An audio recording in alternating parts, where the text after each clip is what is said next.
WOR Mutual is proud to present Walter Hampden.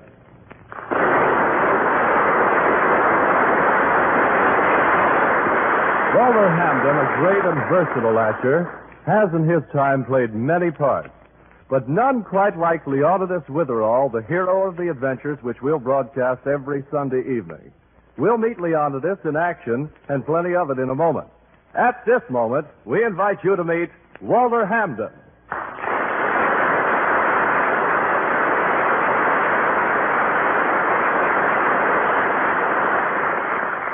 Thank you. Perhaps you know Leonidas Witherall through the entertaining mystery stories by Miss Alice Tilton. I like the man. I expect to have a good time acting him, and I hope you'll have a good time hearing his adventures. One of the intriguing things about Leonidas is his beard. Because of it, he bears a resemblance to William Shakespeare, so that strangers often ask Leonidas if they haven't met him in the public library. Others address him point blank as Bill Shakespeare, or just plain Bill. Then, too, there is Leonidas' double life. He's the owner of Meredith, an exemplary school for boys in a pleasant New England town. And privately, confidentially, he's the author of the Lieutenant Hazeltine Stories. Lieutenant Hazeltine is a fabulous hero, a master of every situation. On the radio, he is introduced like this. Hazeltine to the rescue! Yes. Now, Leonidas in his own life is always tumbling into strange and unexpected situations. So you can imagine his mixed feelings when confronted with a real mystery of his own, and somebody says, as somebody always does... You ought to hear Lieutenant Hazeltine on the radio. He'd know what to do. But so, as you may discover, does Leonidas. As we meet him, he's giving a tea for the good ladies of a local club. They're assembled in his living room, and they chatter cheerfully as they anticipate the refreshment and Leonidas. Oh, did you see him, my dear? He looks exactly like Shakespeare. Wonderful-looking man. Charming man. Very interesting. Well, Mrs. Howard, there is he. Where's Leonidas? Mr. Witherall downstairs, Mrs. Harris saw. He said he has an unexpected visitor, but he'll be up in a jiffy. Ladies, please. Yes, you please, ladies. Yes. Mr. Witherall will be with us in a moment, so let's be patient, shall we? Oh, here he is now. He does look like Mr. Shakespeare, doesn't he? What a beautiful beard. Oh, well, Leonidas, it's about time. Ladies, there'll be no tea this afternoon. There's been a murder. What? Leonidas, if this is some distasteful little joke. Oh, no, I'm quite serious, Maud. There has been a murder. Oh, no fault of my own, you understand. It was completely unanticipated. Oh, my goodness. Mrs. Mullet, will you help the ladies with their things and show them to the door? All right, Mr. Well, I never. Murder.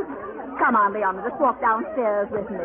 Now tell me everything that's happened. Who's been murdered? Maud, why don't you just find your things? Oh, my cape's downstairs in the hall closet. In the hall closet? Are you sure? Of course I am. Why? I hung my cape there when I came in, right in that closet at the bottom of the stairs. Well, it's impossible. You couldn't have put your cape there. That door's been locked for days. What? Oh, goodbye, dear. See you Thursday. Goodbye. Yes. Did you get your things, Mrs. Haverstraw? No. He says this closet's locked. Locked? Yes. He says it's been locked for days. Did you ever hear of such a thing? You can try the door if you want to. Why, I certainly will. Well. See? Oh, it was such a beautiful cape, too. Maud, my dear, you don't need a cape. It would be gilding the lily. Oh. As the gentleman I'm supposed to resemble has said, to gild refined gold, to paint the lily, to throw a perfume on the violet, to smooth the ice, and more to that effect. Oh, how sweet. Yes. Good afternoon, Maud. Oh, I do hope that awful murder, or whatever it is, works out nicely. Of course, if there was someone around like Lieutenant Hazeltine. Did you ever hear him on the radio? Lieutenant Hazeltine? Oh, yes. I've heard him, much to my own pleasure and profit. Well, if you don't know what to do about this murder business, just imagine what Lieutenant Hazeltine would do. He's never wrong, you know. Positively infallible. Have you read the books about him, too? Oh, yes. Good afternoon, Maud. You know, I helped her hang the cape in there. I don't understand this at all. Good afternoon, Maud. Oh, that was the most exquisite cape, and Well, you look for it, and I'll call you later. Good afternoon, Leonidas. Mrs. Muller. Goodbye. Goodbye, Mrs. Haverstraw. Now that they've gone. Goodness, Mr. Witherall, I completely forgot. There was a message for you from a Mr. Yerkes? Yes. I spoke to him on the telephone a while ago. He's on his way over. I think he said he was coming from the bank. Mr. Yerkes arrived. I've seen him. When? He was my unexpected visitor. That's what delayed me. In fact, he's still here. He is? Where? In the hall closet. Mr. Witherall, putting guests in the closet. Mr. Yerkes is hardly in a position to complain. Why? He's dead. Well, I'm glad. Huh? There's a dead man in that closet? Yes. He rang my bell a while ago. I opened the door, and Mr. Yerkes staggered in. He was shot in the head, probably while standing on my doorstep. I didn't hear no shot. I thought it was a blowout, too. He fell over there on the rug. Oh, I realized he wasn't exactly a pleasant decoration to have at the door when the ladies left, so I put him in the closet, temporarily, of course. You aren't supposed to touch a corpse, ever. Lieutenant Hazeltine never does that. Now, that's another point, Mrs. Smollett. You almost slipped up when Mrs. Haverstraw was here. I must impress upon you again the fact that I write the Hazeltine books is our precious secret. So let's be more careful, eh? Are you going to open the closet door now? Certainly, a cadaver doesn't belong in a closet, does it? Who shot him? I don't know. Well, I haven't any idea what this is all about. The last time I spoke to Mr. Yerkes, he called me from his bank. Said he wanted to come over to speak with me as soon as he could. Something urgent, he said. The next thing I knew, my doorbell rang, and there he was. oh, gracious. Evidently, when he spoke to you, he wanted to confirm the appointment. Oh, would you pick up that phone and call the police? Well, it's about time. Keeping a dead man in a closet. Why, it's sacrilegious. Oh, you going to open that door? Not just yet. Would you please call the... I'll answer it. Oh. Hello? Hello. Is that you, Witherall? Yes? This is Chris. I'm at the library. Mm-hmm. I can't explain over the phone, but this is terribly important. Oh, what's wrong? My I carpet. need $500. $500? $500? I need it tonight. I've got to have it. What is it? Could you help me out? What's the trouble? Just a second, Cripps. It's Professor Cripps at the school library, Mrs. Mullet. Oh, I know him. I look after his room every second Thursday. A very nice gentleman. Oh, then perhaps you could spare him $500 from underneath an old mattress, possibly. Me? Cripps? Yes? Pardon the interruption. I think I can dig it up for you. In cash? You see, the bank's Not are for closed me. and I need the cash immediately. That's all right. I can get it for you. Would you bring it here to the library as soon as you can? This is terribly important. And if... Yes, I'll be over. I think I understand. By the way, that book you borrowed, Hearts Ablaze, it's way overdue. Would you bring it with you? Hearts Ablaze? I never borrowed a book called... Hello. Hello. He hung up. That's odd. He doesn't usually make mistakes like that. Now, shall I call the police? Oh, yes, of course. I wonder what sort of trouble Cripps could be in. Did he ever ask you for money before? No, never. You know him, Mrs. Mullet. He leads a very quiet life. He's been going along smoothly for years, ever since he came to Meredith, back in 1927, I think it was. He came to us right after he was graduated from Heidelberg. Mm-hmm. Has he a family? No? He, doesn't go out gallivanting, does he? No, not a bit of it. As far as I know, he's completely wrapped up in his work at the school library. Now, suddenly, he needs $500. Why did he mention that book? Well, wouldn't this be the time to call the police, Mrs. Mullet? Mm-hmm. Police headquarters. Sergeant McConnell. Sergeant, this is Leonidas Witherall. Bill Shakespeare. Hello there, Bill. Sergeant, I'm at home. You remember 40 Birch Hill Road? Yes? I'm calling about Mr. Yerkes, the president of Dalton Bank. What about him? He's been murdered. Everything What? happens in He this was house. shot through the head just a few minutes ago. Where's the body? Right here. All right, don't touch anything. Don't leave, and don't let anyone else leave. We're on our way. He'll be here in a moment. Now you'll take Mr. Yerkes out of there, huh? No, I think he's been disturbed enough today. Oh, incidentally. Yes? That bust over the alcove, the bust of... Shakespeare? Yes, Shakespeare. Is it necessary to put the bust on that narrow shelf? You have Mr. Shakespeare in a very precarious position. Well, you just wait till I dust him off. He looks fine up there. You'll see. There. Careful, Mrs. Mullet. Careful. Just you never mind about the house. You should be busy trying to find out who shot Mr. Yerk. He was shot right here on your doorstep, wasn't he? Yes, so he was. Well, then go on, get busy. Get busy. Let's see. Yerkes was shot directly in the back of the head. Therefore, the bullet must have come from a small area in that direction. Let's go out on the lawn and have a look round. Now, whoever fired the gun wouldn't stand out here in the open. He'd conceal himself. He might have stood behind the tree. Now you sound like Lieutenant Hazeltine, Mrs. Mullet. You know what he'd do, don't you? Well, I ought to. He'd stand behind a tree like this and see if the murderer could have done his sniping from there. Another Hazeltine touch. Footprints. Goodness. What kind of footprints are those? They're from a very strange kind of shoe, I'd say. They look extremely large, square. Definitely not the type of shoe worn by an ordinary man. Of course, if we knew why somebody should want to kill Yerkes... He was a banker, wasn't he? Yes. Well, then it's a question of common sense. Who'd be after a banker? Someone who needs money. And that brings us back to Cripps, doesn't it? Well, there are the police. They can take over. Hello, Bill Shakespeare. Hello. Mrs. Mullet. How do? Shakespeare, where's my Yerkes? In my house, in the hall closet. In the closet? I moved the body in there myself. You moved the body? You see, I had a few guests upstairs, and he was in the way. Oh, okay. All right, boys. Get Yerkes out of the closet. Usual routine, pictures, medical reports. Right, Sergeant. Well, now tell me, Bill, exactly what happened. Well, Mr. Yerkes telephoned to say he was coming over. He wanted to talk to me about something absolutely vital, he said. I never found out what it was. He rang my bell. I opened the door, found him shot in the head. Did you see anyone around? No, but Mrs. Mullet and I were just looking at these rather grotesque footprints. Where? Here. Oh. Say, that is a funny kind of print, isn't it? I'll have it photographed and measured. Right now, I'd say the next stop is Mr. Yerkes' bank. You come along with her, huh? Is it necessary for me to go to the bank with you? I'd much prefer to leave the entire matter in your hands. Look, Bill, Yerkes was shot on your doorstep. The matter is very much in your hands, Shakespeare. Yes, sir. You and I are going to the bank.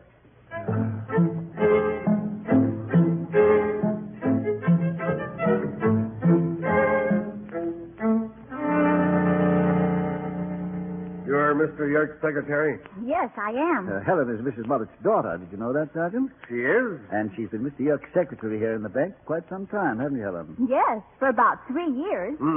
What kind of a fellow was he? Friendly? Oh, yes. He was always very nice to me. He even tried to help me get into the Dalton Summer Theater. Helen's ambition is the stage. Oh. She hopes to become an actress. Yes.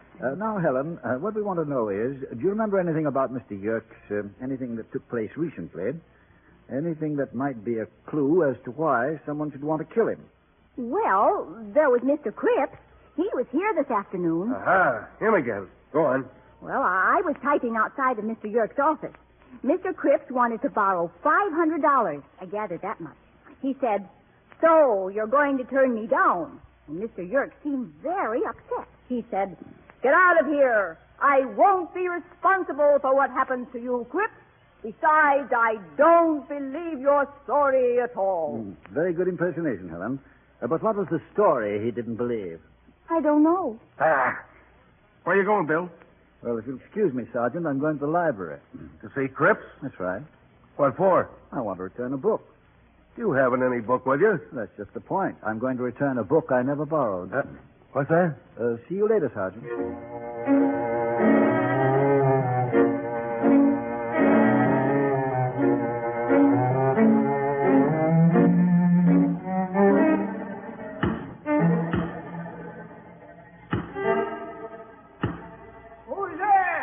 Open the door, Jenks. It's Witherall.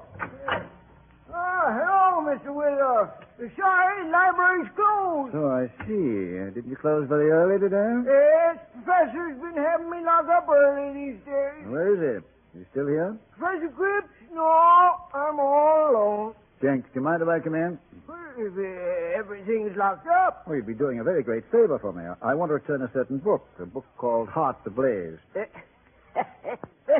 You reading that stuff? Well, I realize it's against the rules to allow anyone inside, but it won't take a moment, and it's so important. All right, sir, but you will have to find your way in the dark. I don't dare turn on the lights. It means my job. I have a flashlight, though. It might help. Good. Here. How's that? Excellent, thank you. There's a card and catalog. See it? Yeah? Let's see. H-E-A. You aren't going to go downstairs, are you? I'm going wherever the card says I'll find the book. Why? Well, tell the truth, it's mighty spooky down there. For the last few days, I've been hearing lots of noises. Do you believe in ghosts? Oh, now, Jake, stop short. Yeah, I had an uncle once. He didn't believe in ghosts. One night, he went to a house on Greystone Cliffs. Then, quick as a wink, he ends up in the morgue. Mm-hmm. Too bad. Couldn't you wait till tomorrow when everybody's here? Well, I'll go alone. How's that? Well, I wish you wouldn't go at all. It's for your own good. I could swear I've been hearing creatures from the other world. Do you hear that? What? Listen. There are noises in every building, Jenks. It's because the beams become warped and... here we are. Hearts ablaze. Room 3, stack 7. Good. I'm going downstairs. I wish you wouldn't. Oh, will you be all right without your flashlight to expose the spooks? Oh, don't joke about a subject like that. I had a cousin once. He was always joking about graves and coffins, and you know where he ended up? In the morgue, quick as a wink. How'd you guess?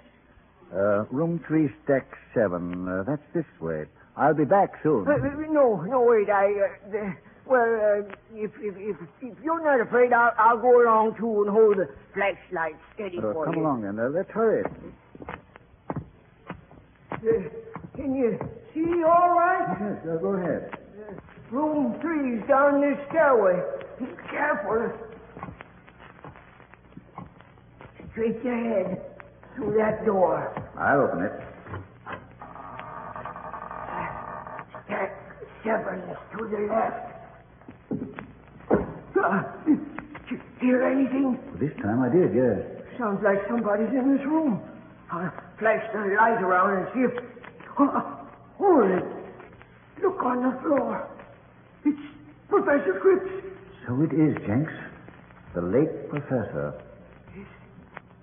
He's dead, isn't he? Let me see. Yep. Shot through the back of the head. Same story as yours. Let's get out of here. Jenks! Where are you? Can't see. What's happened? Don't move. Who are you? This is a 45 in your back. Don't move, I said. What is your name? Leonidas Witherall. I thought so. Fine. And you? Lieutenant Max von Orden of the Army of the Greater Reich. You're rather far from where you belong, aren't you? I will get back. Oh, of course, yeah. What do you mean? Well, I won't ask you how you got here or why. I doubt if your answer would be reliable information. You may doubt. You were going to bring my uncle $500. Do you have it with you? Your uncle, Cripps, was your uncle? Yes. That's right. He did mention that part of his family was still in Germany. He was helping you with your escape, eh? I fooled him completely. I told him that I was a member of the anti-Nazi underground. I told him that the Germans were pursuing me to all the corners of the earth, that I was safe nowhere, that I needed money. So he tried Mr. Yerkes. Yerkes didn't believe the story and turned him down. Yes. Then Yerkes went running to your house, like an idiot. I knew there might be trouble, so... So you followed Yerkes, hid behind a tree, and shot him as he entered my place. Did I? Your shoes give you away. My shoes? Never mind. Why did you shoot your uncle? My uncle suddenly realized the truth. So you... Where's the money? I didn't bring it with me. Then you and I are going to your house, and you will give it to me there. After which? I shall kill you, too. Pleasant prospect. I must. I must leave no one who knows about me. Of course. Yeah. Come on. We'll walk upstairs and out of this library. We'll go together down the street to your house. And you will be perfectly quiet. Remember, my 45 is in my pocket. You will give no signs, no signal. Start walking, Mr. Witherall.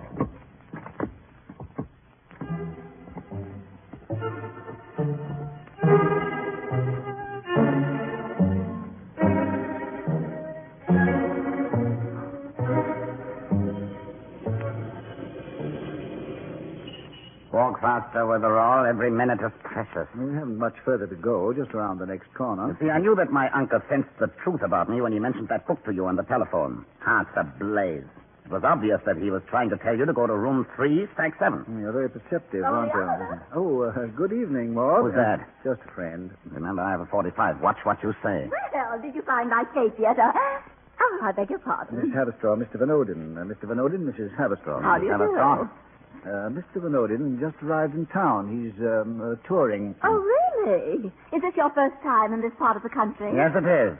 It's charming. Oh, and have you been in Dalton long? Not very, no. Well, you must let Leonidas show you everything. Where do you come from, Mr. Van Oden? Out west? Mr. Van Oden has recently arrived from Europe. No. Oh, how exciting. He's an expert on European affairs, especially on the problems in occupied Europe. Why, that's wonderful. You're staying in Dalton for a while, I hope. No, I'm sorry. I have other plans. Oh, but you must stay for a few days. I'm simply dying to talk to you. As a matter of fact, I'm having a little luncheon tomorrow at my home. But no. Oh, just a few of my friends and some of the Meredith faculty, and they'd be delighted to meet you.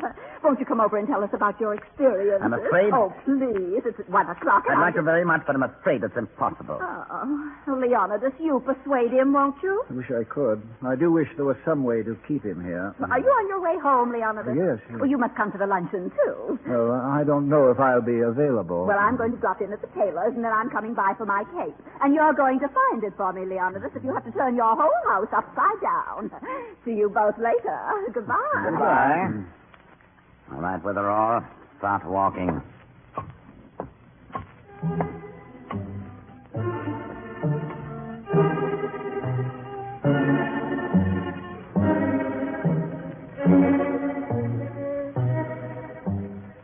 I saw your housekeeper at the window the last time I was here.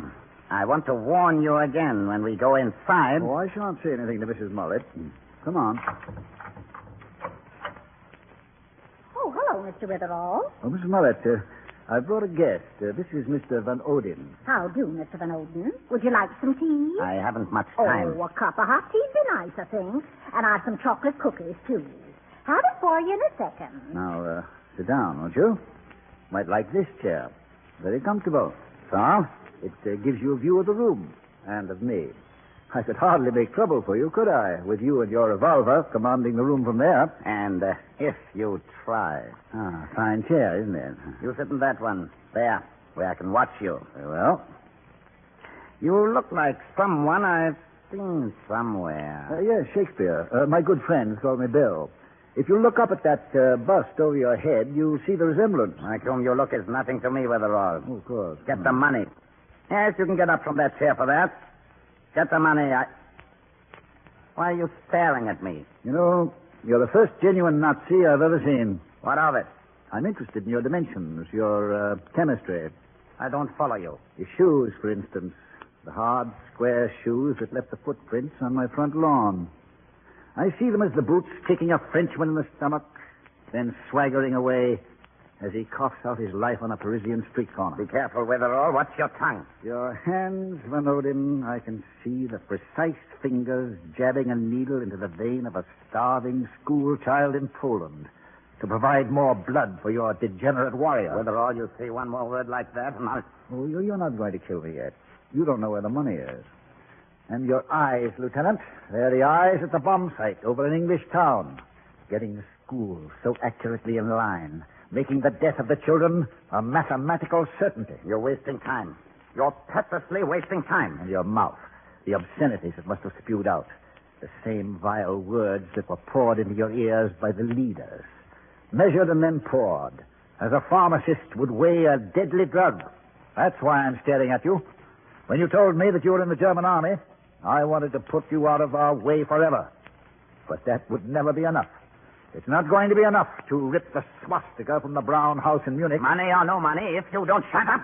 I feel that unless we go beyond that, unless we understand you, we shan't have won anything at all.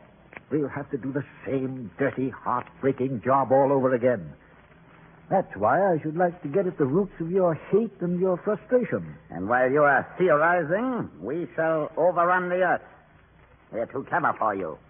For instance, at this moment, I am winning. Isn't that right? Yes, at this moment you are. But you Germans always make the same fatal error. You overlook the simple things. You always fail to see something very simple. Well, here we are. Piping hot tea and some delicious cookies. Thank you, Mrs. Mullet.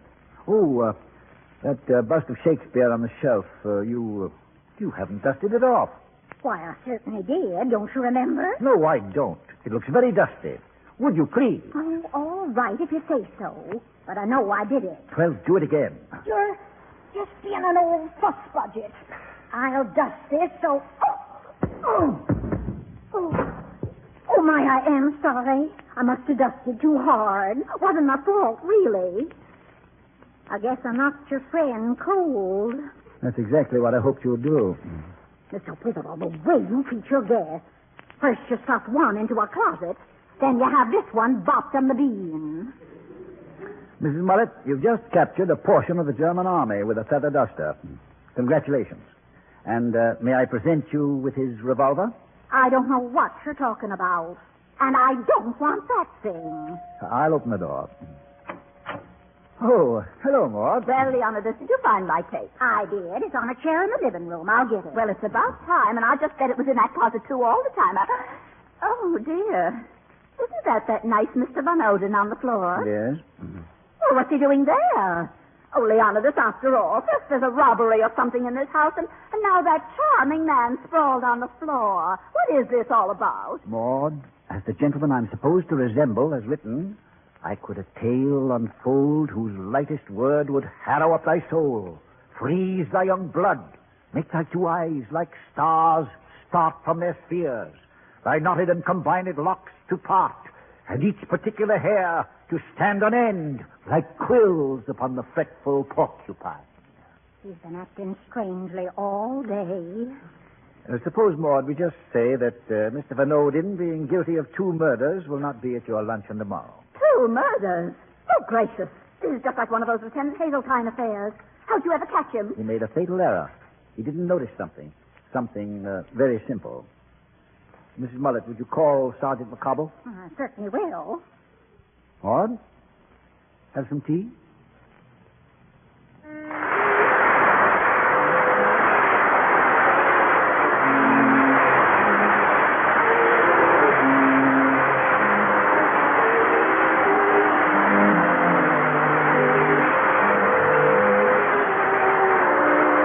WOR Mutual has been proud to present the distinguished American actor Walter Hampden as Leonidas Witherall in the first of Leonidas Witherall's radio adventures.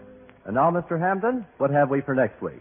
Well, graduation time seems to be arriving at Meredith, the excellent school of which Leonidas is proprietor. And Leonidas is making plans for an unusual party of the alumni. It involves a place that is a skating rink in the summer and a swimming pool in the winter, and a homicide. Next week, when we meet up again with the adventures of Leonidas Witherall. Thank you, Mr. Hampden. The radio script for tonight's Leonidas adventure was written by Howard Merrill. The producer, Roger Bauer. If you'd like to attend one of these broadcasts, well, if you're in New York or expect to visit here, just write to Leonidas Witherall, or if you prefer, to Bill Shakespeare. Make it Bill Shakespeare, care of WOR, New York 18. We'll be happy to send tickets without charge. The program originates at WOR. Walter Hampden in the Adventures of Leonidas Witherall is heard over most of these stations Sunday nights at 9 o'clock Eastern War Time. This is Mutual.